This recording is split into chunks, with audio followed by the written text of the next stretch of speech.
Boss boss यह चीज के तो इंतजार रहा कि कब पवन सिंह के गाना आवे और हम ओकरा के घी तेल लगा के रगड़ के रिव्यू करी। सच में भाई कान तरस गोरला ये इंसान के लोकगीत सुने खातिर। और इतना इंतजार कोइला के बाद आखिर में हमनी के पास पवन सिंह के आगुल बाद तड़कता भड़कता धूम मचावे वाला नयका गाना काका हम कह दी रोपनिया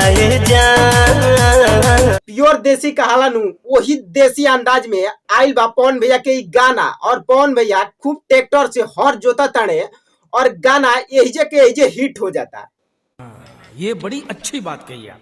और पवन भैया के हम ये कहल चाहता नहीं कि तू पावर स्टार ना अब देसी स्टार नाम रख लो। जानता रखा है मतलब राइटर विजय चौहान जी के सैल्यूट करे के मन करता। हाथना प्यारा लिरिक्स वाला गाना लिखे खातिर, हाथना प्यारा कॉन्सेप्ट लावे खातिर। गाना में कोनो चीज के कमी नहीं खे।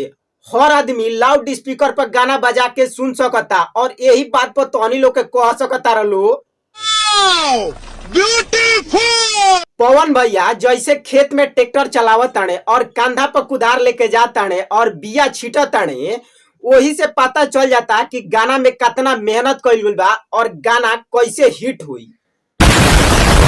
गाना में सबसे अगर कोनो चीज अच्छा बा तो उ बा गाना के स्टोरी। मतलब इतना प्यारा बा कि का बताई हम तहनी लोग के। पवन भैया परदेश जाए वाला रहता कमाए और अपना मेहररुआ से कहता कि हम जाता नहीं परदेश कमाए।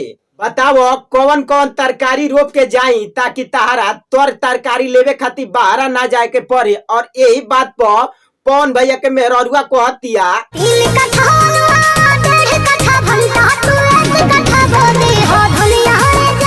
और स्टोरी इतने पे खत्म नहीं के होत। पवन भैया जी जान लगा के लग जाता रे खेती करे में और हर जोत के बिया छीट के सब कुछ कइला के बाद अपना मौगी के एक ही बात समझावता ने कि जातना कुछ छिटले बानी ओकरा में पानी टाइम टाइम से दिहो। एगो काम कर दिया खाली टाइम से डाल दिया पनिया पवन भैया के साथ साथ एक गाना में काम कइल फीमेल आर्टिस्ट के भी माने के पड़ी। मतलब एकदम रियल जैसा लग जाता और यही में झकास गाना के वीडियो क्वालिटी 4 चांद ला देता।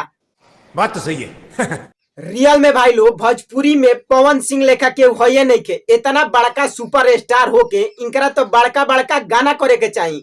इनकरा तो बड़ा बड़ा प्रोजेक्ट वाला गाना लावे के चाहिए। और वही सब के बीच में हसन देसी अंदाज में गाना लेके आ जाता है जौना के सुनाला के बाद एकदम देसी फील आ जाता। एक के कहल जाला रियल सुपर स्टार। और भाई लोग गाना के रिव्यू कइला के बाद गाना के नंबर ना दियाला तो आधा अधूरा लागेला। तो यही से हम एक गाना के नंबर देतानी एकदम 10 में 10। और तहनी लोग के कितना नंबर देता लो कमेंट में जरूर लिख के बताइए लो। एक तो लाइक और शेयर ठोक दीजिए, महाकाल का लाइक और शेयर ठोक दीजिए, 5000 लौटे दिख जाना चाहिए।